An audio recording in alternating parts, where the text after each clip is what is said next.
Alam nyo ba na kung minsan napaka-delikado ng buhay ng isang operator?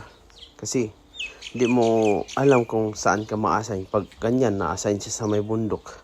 Minsan hindi natin alam mga wifi pag natipag yung lupa na yan or na ano mangyayari dyan.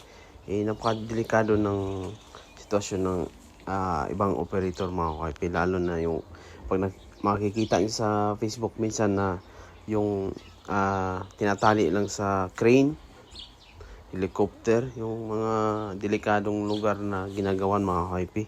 Yun. Kala kasi ng iba napakasarap buhay operator, pero hindi po lahat mga wifi.